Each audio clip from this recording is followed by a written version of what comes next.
Hello friends. तो ये हमारा लेक्चर नंबर 21 होगा अर्थमेटिक प्रोग्रेशन का। ठीक है, तो अभी तक हम लोग बहुत सारे प्रॉब्लम्स का प्रैक्टिस कर चुके हैं और इस वीडियो में भी अभी हम लोग प्रॉब्लम्स का ही प्रैक्टिस करेंगे। ठीक है, तो कुछ इम्पॉर्टेंट क्वेश्चंस जो है वो हम इस 2 से 3 वीडियो आएंगे। ये बहुत ही इम्पॉर्टेंट वीडियो होने वाला है, तो प्लीज़ आप इस वीडियो को देखें और पहले खुद से इस प्रॉब्लम्स को सॉल्व करने का कोशिश करें। अगर आपको इस प्रॉब्लम को सॉल्व करने में कोई भी प्रॉब्लम हो रही है तो फिर उसके बाद आप हमारे इस वीडियो को देखें और उसके बाद फिर इस वीडियो के माध्यम से आप सीखने का कोशिश करें। ठीक है, तो क्वेश्चन जो हमारा पहला इंपॉर्टेंट क्वेश्चन है वो इस प्रकार है। देखिएगा क्वेश्चन,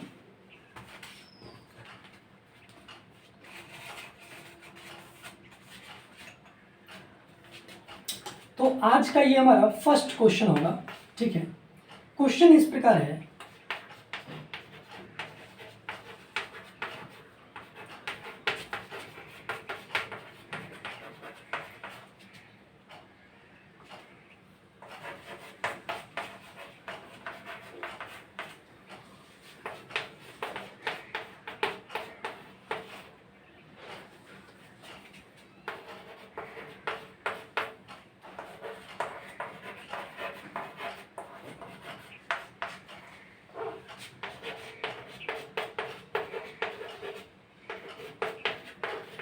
ओके। तो ये क्वेश्चन क्या है उस चीज़ को पहले देखने का कोशिश कीजिए। ठीक है, और क्वेश्चन क्या है उसको वीडियो को पॉज करें, पहले खुद सोचें एक बार कि क्वेश्चन क्या पूछना चाह रहा है। ठीक है, उसके बाद आप अप्लाई करें। अगर आपको कोई कन्फ्यूज़न हो रहा है या फिर आपसे नहीं बन रहा है फिर जाके हमारे इस वीडियो को देखें और सीखने का कोशिश करें। ठीक है, तो देखिएगा क्वेश्चन क्या है कि how many number of terms of the AP must be added to get sum 72। कहने का मतलब ये है कि क्वेश्चन में आपसे क्या पूछा जा रहा है, तो क्वेश्चन में आपसे ये पूछ रहा है कि ये जो हमारा एपी है दैट इज 17, 15, 13, उसमें कितने ऐसे नंबर ऑफ टर्म्स को हम ऐड करें ताकि उसका सम जो है वो कितना हो जाए 72। ठीक है, तो सबसे पहली बात, अगर हमें नंबर ऑफ टर्म्स निकालना हो तो हम एक लाइन लिख सकते हैं कि let number of term be n. किसी को अगर मन कर रहा है कि वो x में माने तो आप x में भी मान सकते हैं, किसी को y में मन कर रहा है तो y में भी मान सकते हैं, और किसी की मन अगर कर रहा हो कि आप a में माने तो किसी भी टर्म में मान सकते हैं। ओके, तो मेरा मन किया है कि इसको n में माने, तो इसीलिए let number of term be n। Okay, तो अब नेक्स्ट स्टेप जो हमारा होगा वो क्या चीज़ होगा देखिएगा। तो चूंकि ये हमारे पास AP गिवन है तो यहाँ से हम लोग फर्स्ट टर्म लिख सकते हैं दैट इज 17, और D अगर हम बात करें तो D हमारा कितना हो जाएगा -2। ओके, तो क्वेश्चंस के अकॉर्डिंग अगर हम चले तो क्वेश्चन में क्या करें कि सम कितना हो जाना चाहिए 72, और हम लोगों को n नहीं पता है तो हम लोग ऐसे लिख सकते हैं क्या कि सम ऑफ n टर्म्स, मुझे नहीं पता है कि कितना वो n है, तो Sn इक्वल्स टू फॉर्मूला हम लोग जानते हैं कि n/2 into 2a plus n-1 into D होता है। तो बोल रहा क्या रहा है कि सम जो है वो कितना हो जाए 72। ठीक है, तो यहाँ पे हम लोग लिख सकते हैं कि 72 इक्वल्स टू, और n तो पता नहीं, n का वैल्यू फाइंड आउट करना है। यहाँ से अगर हम लोग कैलकुलेशन करें तो लिख सकते हैं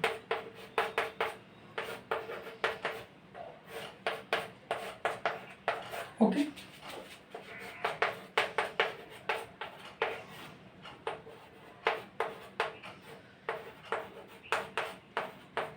यस और नॉट।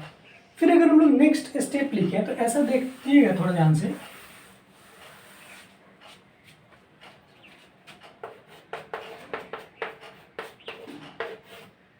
तो यहाँ से लिखेंगे 34 + 2, तो हमारा वैल्यू क्या आएगा 36 - 2n। ओके, एक स्टेप और हम लोग लिख सकते हैं ऐसा कि n/2, और इस दोनों में कॉमन मेरा क्या 2, तो 2 अगर हम लोग बाहर लेते हैं तो ये आएगा 18 - n। ओके, और ये 2 कैंसिल आउट, तो हम लोग ऐसे भी कर सकते हैं इसको,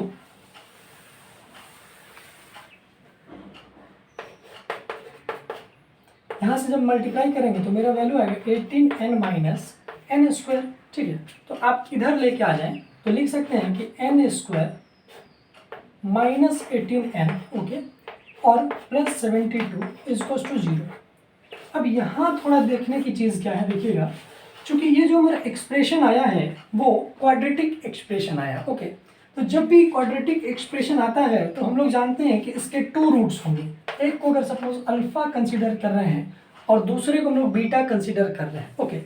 तो इसके बहुत सारे मेथड्स होते हैं, फैक्टराइजेशन मेथड से भी हम लोग करते हैं, या फिर कंप्लीटिंग परफेक्ट स्क्वायर से भी करते हैं, या फिर आप श्री धाराचार्य मेथड से भी कर सकते हैं, ओके। तो जो सबसे कम टाइम में होने वाला होता है वो दैट इज, हम कह सकते हैं कि हमारा फैक्टराइजेशन मेथड होता है, ठीक। तो इस फैक्टराइजेशन मेथड में थोड़ा सा हमको कैलकुलेशन जो है वो कम करना पड़ता है और थोड़ा सोचना जो है वो थोड़ा ज़्यादा पड़ता है इसमें। तो अगर इसमें फैक्टराइजेशन में अगर हम करें तो क्या करना होता है, ये चीज़ तो आपको क्लास 9th 10th में ही पढ़ा दिया जाता होगा, ठीक है। तो इस 72 मतलब किसी दो नंबर को ऐसा हमको प्रोडक्ट चाहिए जिसका वैल्यू क्या हो 72, क्यों, क्योंकि 72 इंटू 1 है तो हमारा वैल्यू 72 आना चाहिए, ठीक है। तो यहाँ से दो नंबर सोचिए जिसका प्रोडक्ट 72 हो और उस दोनों को माइनस या प्लस करके मेरा आ जाना चाहिए -18। तो मेरे पास पता है कि अगर हम -12 लें और -6 लें तो हमको पता है कि -12 इंटू -6 करेंगे तो वो +72 देगा, जो इस कंडीशन को सेटिस्फाइड कर रहा है। और दूसरी बात, अगर हम लोग -12n -6n लिखे तो वो -18n को भी सेटिस्फाइड करेगा। इसका मतलब हमारा जो दोनों वैल्यू होगा दो नंबर का वो -12 और -6 होगा। तो इस स्टेप के बाद फिर अगर हम लोग यहाँ पे करने का कोशिश करें, देखिएगा थोड़ा ध्यान से, हम लोग इसको ऐसे लिख सकते हैं n² minus 12n - 6n plus 72 इसको टू 0। यहाँ से अगर हम n कॉमन ले तो हमारा वैल्यू आएगा, ओके। तो यहाँ से n - 12 इंटू n - 6 इसको टू 0। तो हम लोग अब फिर यहाँ पे एक बात है कि अगर किसी दो नंबर का प्रोडक्ट अगर 0 है तो इसका मतलब या तो ये नंबर 0 होना पड़ेगा या फिर इस नंबर को 0 होना पड़ेगा, या फिर कह सकते हैं कि दोनों ही नंबर को 0 होना पड़ेगा। तो अगर मान के चले कि हम ये केस कंसीडर करें कि या तो ये 0 है या तो ये 0 है, तो इसका मतलब कह सकते हैं n - 12 इक्वल्स टू 0। तो n का वैल्यू मेरा क्या आ रहा है +12, ओके। और यहाँ से अगर हम लोग देखें तो लिख सकते हैं कि n - 6 इक्वल्स टू 0। तो हम लोग कह सकते हैं n बराबर मेरा वैल्यू क्या होगा +6। अच्छा, तो यहाँ पे जो है वो बहुत ही अच्छा चीज़ सीखने को मिलेगा आपको, देखिएगा थोड़ा ध्यान से। अभी जो नेक्स्ट ये हमारा जो प्रीवियस वीडियो था उसमें हम लोग ये चीज़ देखे थे कि एक वैल्यू हमारा n का पॉजिटिव आ रहा था और n का वैल्यू एक निगेटिव आ रहा था, ओके। तो निगेटिव वाले वैल्यू को हम लोग रिजेक्ट कर चुके थे और पॉजिटिव वाले वैल्यू को हम लोग एक्सेप्ट करते हैं। तो यहाँ पे तो देखने को मिल रहा है कि दोनों ही पॉजिटिव है, तो इसका आंसर क्या होना चाहिए, ठीक है। तो इस क्वेश्चन में एक खास बात यह है कि समझने की चीज़ है कि n दोनों क्या है पॉजिटिव है, तो हम कह सकते हैं कि ये दोनों वैल्यू एक्सेप्टिंग होगा। इसका मतलब n का वैल्यू जो है तो that is 6 and 12 both are acceptable, both are acceptable, okay. अब थोड़ा और देखिएगा ध्यान से। तो अब क्वेश्चन है कि अगर n का वैल्यू 12 भी होगा और 6 भी होगा तो बहुत सारे बच्चे का जो अभी माइंड है वो इस चीज़ को नहीं समझ पाया होगा कि आखिर ये दोनों वैल्यू क्यों पॉसिबल है और क्यों एक्सेप्टेबल है। तो उस चीज़ को क्लियर करने के लिए देखिएगा हम क्या बता रहे हैं, देखिएगा। जैसे चूंकि हमारा फर्स्ट टर्म गिवन था, ठीक है, देखिएगा फर्स्ट टर्म हमारा गिवन था 17, ओके। और अगर हम बात करें b हमारा गिवन था दैट इज -2। तो यहाँ से हम ऐसा कह सकते हैं कि 6th टर्म आप पहले फाइंड आउट कीजिए, ठीक है। तो 6th टर्म अगर हम निकालेंगे तो हम लिखते थे AP में a + 5d। तो यहाँ से 17 + 5 इंटू -2, ये हमारा वैल्यू आएगा 17 - 10 दैट इज वैल्यू आ रहा है कितना 7, ठीक है। तो देखिएगा ध्यान से, अब अगर हम a7 निकालने का बात करें, ठीक है, तो a7 मेरा कैसे निकलेगा, तो उसको हम लोग लिख सकते हैं a + 6d। a का value 17 + 6 into -2 that is 17 - 12 that is +5, okay. तो हम देख रहे हैं कि हमारा जो 6th टर्म है वो क्या जा रहा है, देखिएगा हमारा जो 6th टर्म है वो है 7, ओके। ऐसे भी लिख लें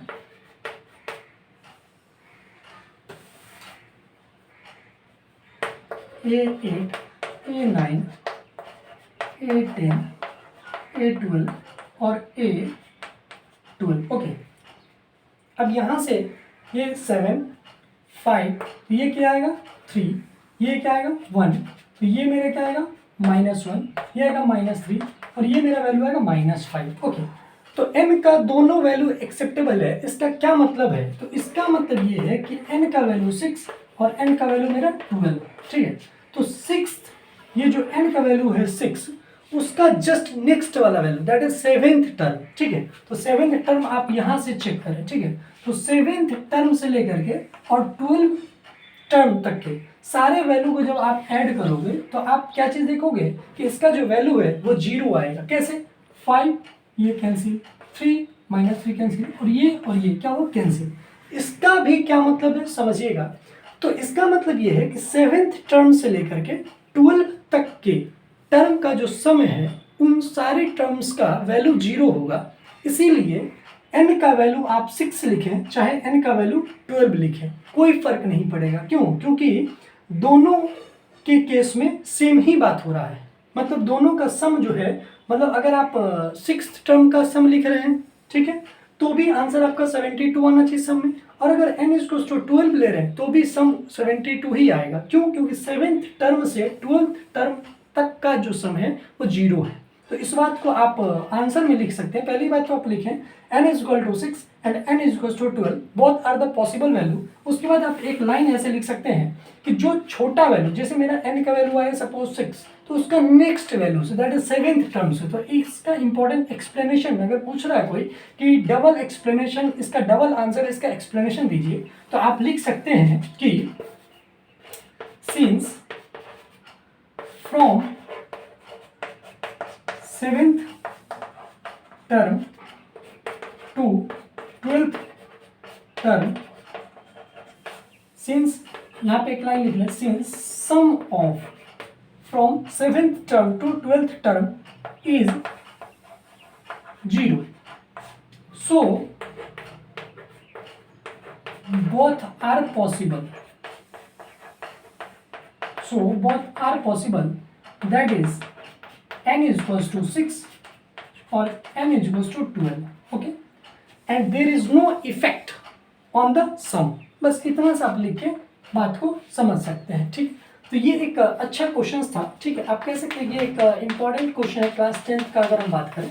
ठीक है, जिसमें दोनों वैल्यू n के जो है वो इंटीग्रल है। इंटीग्रल मीन्स क्या होता है? इंटीग्रल का मतलब होता है कि इंटीजर, इंटीजर का मतलब जैसे 1 2 3 -1 2, तो हम कह सकते हैं कि इसमें n का दोनों जो वैल्यू है वो इंटीग्रल है, वो भी पॉजिटिव इंटीग्रल है। इंटीग्रल मतलब निगेटिव भी होगा, लेकिन पॉजिटिव इंटीग्रल का मतलब होता है केवल 1 2 3 4 5 6। तो हम देख रहे हैं कि n का वैल्यू पॉजिटिव इंटीग्रल है। और दूसरी बात अगर हम बात करें तो दोनों वैल्यू एक्सेप्ट होगा। और उसके बाद फिर इसका मतलब क्या है दोनों के लिए, वो चीज़ आपका एक्सप्लेनेशन है कि नेक्स्ट जो 6 और 12 था, तो यहाँ से मेरा वैल्यू 0 आएगा। ठीक है, तो एक नेक्स्ट क्वेश्चन देखिएगा, इसी पे आप खुद से एक क्वेश्चन को करने का कोशिश कीजिएगा और कंक्लूजन निकालिएगा कि इसका क्या होना चाहिए। ठीक है,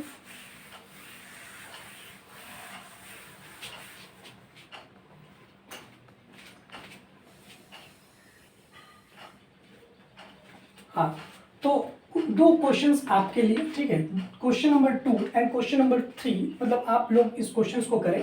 अभी जस्ट जो क्वेश्चंस कर रहा है उसी के आधार पे है।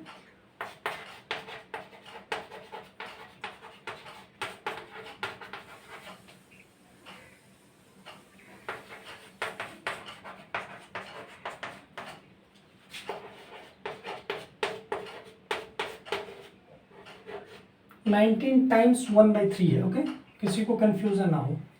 18 टाइम्स 2/3। ठीक है,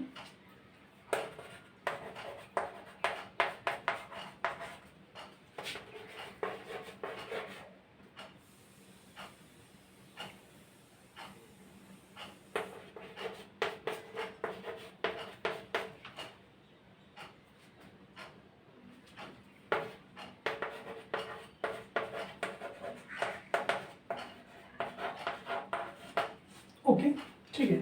तो क्वेश्चन क्या है कि how many terms of the AP that is 20 19 times 1/3 18 times 2/3 must be added to get the sum 300। Okay, और क्वेश्चन में लिखा हुआ कि explain about the double answer.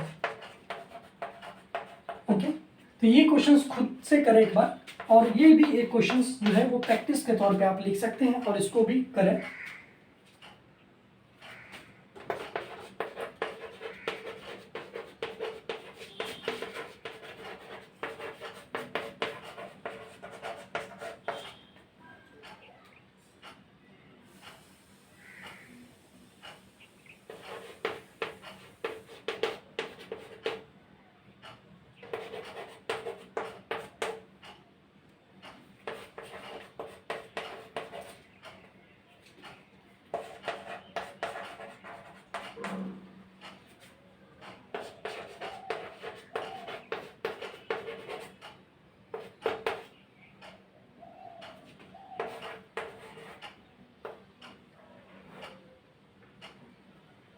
Sorry, AP जो है वो हमारे इस प्रकार है।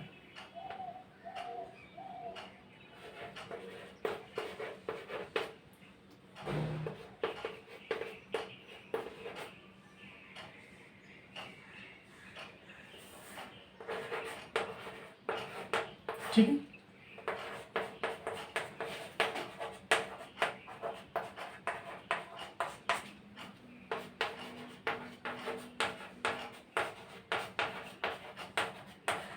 ओके। अब देखिएगा, ये जो हमारा क्वेश्चंस अभी जस्ट हम करवाए थे उसमें, और ये दोनों क्वेश्चन में एक नोटिस कीजिएगा, ये जो इंपॉर्टेंट बात है उस चीज़ को देखिएगा। जो हमारा फर्स्ट एपी जो था वो 17, 15 और 13 जा रहा था, तो उसमें मेरा डी क्या था, -2। ओके, इसमें भी अगर हम लोग निकालें, ठीक है, तो ये 20 और ये वैल्यू मेरा कितना हो जाएगा, 58/3। तो इसका मतलब इससे ये छोटा सा वैल्यू है, और छोटा में से जब हम लोग बड़ा नंबर को माइनस करते हैं तो क्या आएगा, निगेटिव। और ये भी जो हमारे पास एपी है वो क्या है, 63, 60। इसका मतलब छोटा में से बड़ा को जब माइनस करेंगे तो निगेटिव आएगा। तो आप एक चीज़ नोटिस कर रहे होंगे कि ये जितने भी डबल आंसर वाले प्रॉब्लम्स होंगे, ध्यान से सुनिएगा बात को, जितने भी डबल आंसर पॉसिबल वाले क्वेश्चंस होंगे उसमें एक खास बात ये होती है कि कॉमन डिफरेंस हमेशा क्या होना चाहिए, निगेटिव। इस बात को आप नोट कर लें, ठीक है, ये एक इंपॉर्टेंट नोट बना के।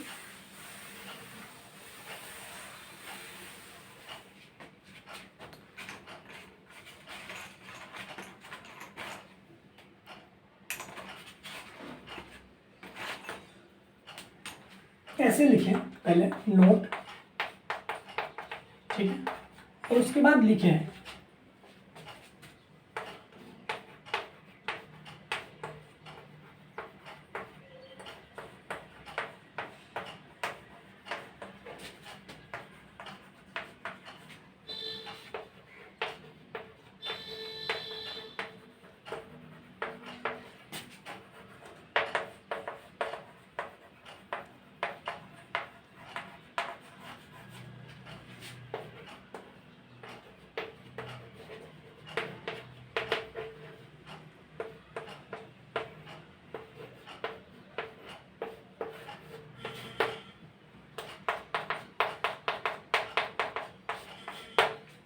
इस बात को आप नोट कर लें कि डबल आंसर पॉसिबल तभी होता है जब कॉमन डिफरेंस निगेटिव हो। मतलब कॉमन डिफरेंस निगेटिव होगा यानी कि लेस देन 0 होगा, उसी केस में केवल ये डबल आंसर वाले पॉसिबल हैं। तो ये एक मेरे पास MCQ का भी क्वेश्चन हो गया कि सपोज अगर कोई क्वेश्चन आपको फॉर्मेट में हो और आपसे पूछे कि to become double answer possible find the value of d, और आपके पास गिवन होगी d must be equal to 0, d must be greater than 0, d must be less than 0, और एक ऑप्शन और दे दे कि all cases are possible. Okay, तो मेरा आंसर क्या होना चाहिए, that is d must be less than 0। इस बात को आप लिख लें, ठीक है, नोट बना के लिख लें, ये आपको बुक में नहीं मिलने वाला, ठीक है क्या। तो एक फिर नेक्स्ट क्वेश्चन जो है अच्छा क्वेश्चन, उसको देखिएगा।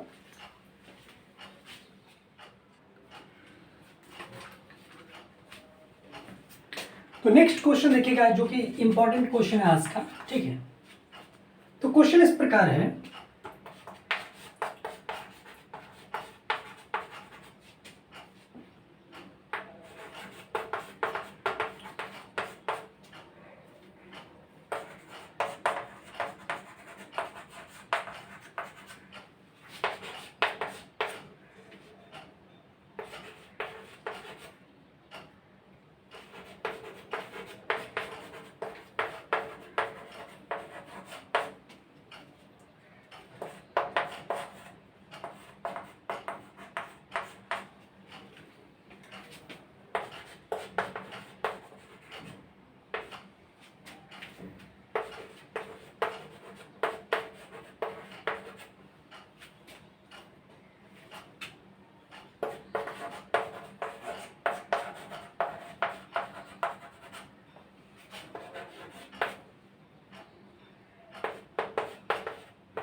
ये क्वेश्चन भी एक इम्पॉर्टेंट क्वेश्चन का ही एक पार्ट है। क्वेश्चन क्या एक बार मिला लीजिएगा कि if the sum of the first m terms of an AP be n and the sum of its first n terms be m, okay, then find the sum of its first m plus n terms. ठीक है, तो देखिएगा इस questions को करने के लिए पहले अगर हम एक छोटा सा हिंट अगर दे दें तो सबसे पहली बात, जब हम लोग लिखते हैं सम ऑफ n टर्म्स, देखिएगा थोड़ा ध्यान से, सम ऑफ n टर्म्स जब हम लोग लिखते हैं तो यहाँ पे अगर n है तो यहाँ पे हम लोग n लिखते हैं। इस बात को समझिएगा, जब Sn लिखे तो n/2 into 2a plus, okay, और जब यहाँ पे n है तो यहाँ पे n डालते हैं और यहीं पे हम लोग m भी डालते हैं, ओके। उसी प्रकार अगर हमसे कोई पूछना चाह रहा है कि सम ऑफ m टर्म्स, तो इसका मतलब m/2 इंटू 2a प्लस, और यहाँ पे n रिप्लेस हो जाएगा m से, तो m-1 इंटू डी, ओके। अब अगर हमसे कोई पूछना चाह रहा है कि sum of first m plus n terms, तो वहाँ पे m प्लस n लिखेंगे, तो जहाँ पे n और m था वहाँ पे रिप्लेस हो जाएगा m प्लस n/2 से, ओके, और उसके बाद 2a प्लस, और यहाँ पे मेरा क्या हो जाएगा m plus n-1 into D. इस बात को आप समझ ले बढ़िया से, ठीक है। उसके बाद अब आप इस क्वेश्चंस में अप्लाई करें, ठीक है। अब देखिएगा, तो क्वेश्चन में हम लोग को क्या चीज गिवन है कि if the sum of first m terms of an AP be n, तो पहले जो गिवन है उसको लिखिए, तो सम ऑफ आपका m टर्म्स गिवन है दैट इज n, तो यहां से अगर हम फॉर्मूला लगाए तो लिख सकते हैं सम ऑफ m टर्म्स का कि m/2 into 2a plus m-1 into d equals to n। इसको हम थोड़ा देर के लिए फर्स्ट इक्वेशन मान सकते हैं, ठीक।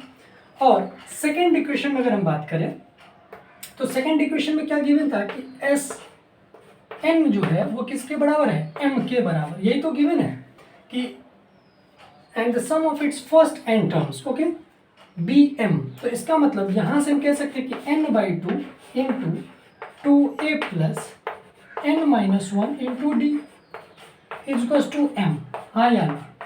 तो हमारे पास 2 इक्वेशंस है और 2 वेरिएबल्स है, ठीक है। तो यहाँ से हम लोग क्या कर सकते हैं, फर्स्ट इक्वेशन में से आप सेकंड को माइनस करें या फिर फर्स्ट में से आप सेकंड में से फर्स्ट को माइनस करें, आप कुछ भी कर सकते हैं, आप पे डिपेंड करता है कि आप फर्स्ट इक्वेशन में से सेकंड को करें चाहे फिर सेकंड में से फर्स्ट से करें।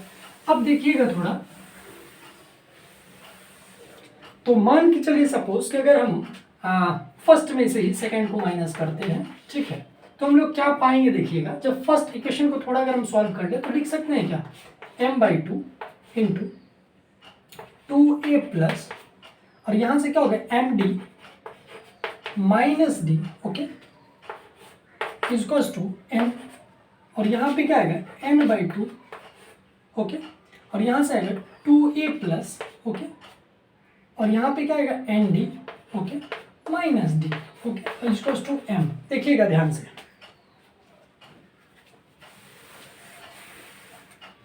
अब एक बार अगर फिर हम बाहरी से मल्टीप्लाई कर ले तो मेरा क्या आएगा, देखिएगा 2am प्लस यहाँ से आएगा m² minus m, okay, equals to n, और यहाँ से मल्टीप्लाई करेंगे तो लिख सकते हैं 2an, ओके।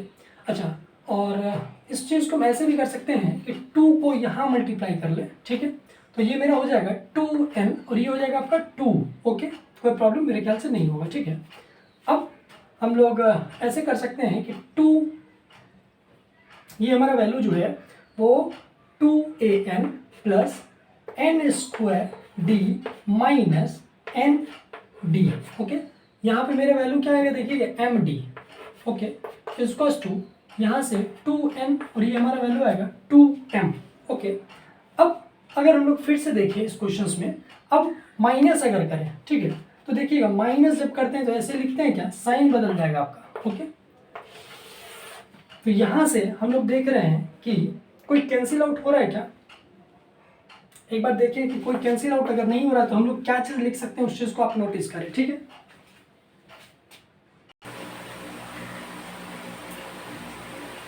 ओके, तो ये जो हमारा 2 इक्वेशंस था, अगर हम लोग फर्स्ट इक्वेशन में से सेकंड इक्वेशन को माइनस करें तो देखिएगा रिजल्ट थोड़ा अच्छे से, क्योंकि ये एक अच्छा क्वेश्चन में से एक है।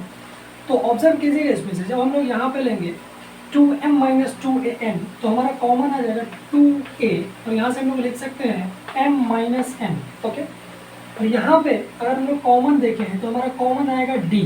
ओके, फिर यहाँ से हम लोग लिख सकते हैं m square minus n square.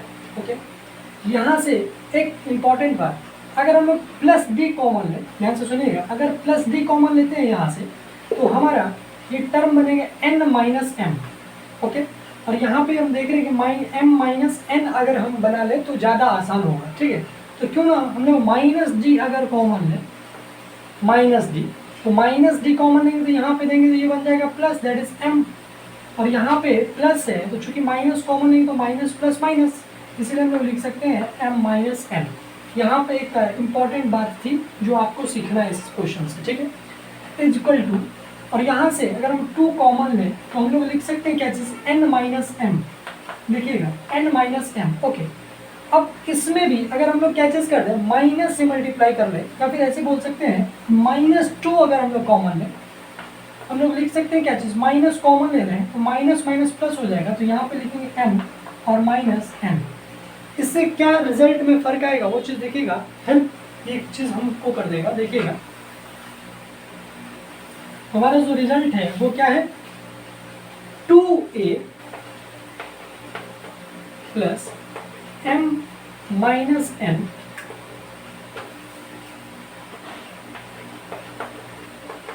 Minus n plus d into, और ये m square minus n square को हम लोग लिख सकते हैं m plus n into m minus n।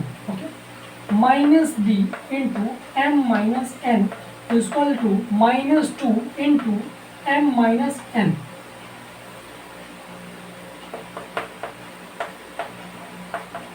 Okay, अब आप देख रहे होंगे कि सारे टर्म में जो है वो कॉमन हम लोग ले सकते हैं m माइनस n का, इसमें भी है और इसमें भी है, इसमें भी है और यहाँ पे भी, तो इसलिए हम लोग अगर कॉमन ले तो लिख सकते हैं m minus n into 2a plus m minus n से इसमें डिवाइड जब करेंगे तो ये टर्म से ये टर्म कैंसिल आउट, तो बनेगा 2a प्लस, और ये m प्लस n बच जाएगा और d बचेगा और m minus n cancel out होगा, तो हम लिख सकते हैं यहाँ पे d into m plus n। Okay, और यहाँ पे माइनस ये m minus n cancel out होगा तो मेरा बचेगा d equal to minus 2 into m minus n।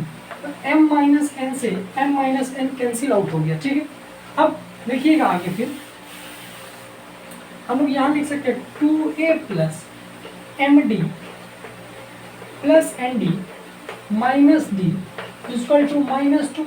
तो यहाँ से हम लोग लिख सकते हैं 2a प्लस, और इन सारे टर्म में कॉमन क्या चीज दिख रहा है, d, तो हम लोग लिख सकते हैं m plus n minus 1 equal to minus 2। ये रिजल्ट की तरह हम लोगों को काम करेगा। ठीक है, इस चीज़ को आप देखें, यहाँ तक अगर समझ में आ गया होगा तो फिर हम नेक्स्ट स्टेप पे आगे बढ़ेंगे। देखिएगा अब हमारे क्वेश्चंस में क्या पूछा हुआ था, क्वेश्चन में पूछा था कि sum of m plus n terms, तो यहाँ पर हम लोग लिख सकते हैं m plus n equals to m plus n upon 2 into 2a plus m plus n minus 1 into d। यहाँ से m plus n by 2 into, और ये जो आपका रिजल्ट है that is 2a plus m plus n minus 1 into d, वो हम लोग फाइंड आउट कर चुके हैं, that is 2a plus m plus n minus 1 into d equal to minus 2 है, तो क्यों इसके जगह पे हम लोग वैल्यू पुट कर दें, दैट इज माइनस 2। ओके, ये माइनस 2 और ये कैंसिल आउट होगा तो हमारा वैल्यू आएगा निगेटिव के साथ minus 1 into m plus n। तो हम लोग ऐसे भी कर सकते हैं कि या तो minus of m plus n में आंसर दें, या फिर माइनस m माइनस n, ये भी आंसर दे सकते हैं। ठीक है, तो क्वेश्चन जो था उसका आंसर हमारा क्या होना चाहिए, that is minus m minus n या फिर minus of m plus n। ठीक है, तो ये एक इम्पॉर्टेंट क्वेश्चन में से एक था। प्लीज़ इस क्वेश्चन को एक बार खुद से भी प्रैक्टिस कर लें। ठीक है, तो आज का हमारा जो भी 2 क्वेश्चन था वो दोनों क्वेश्चन से इम्पॉर्टेंट है। ठीक है, थैंक यू।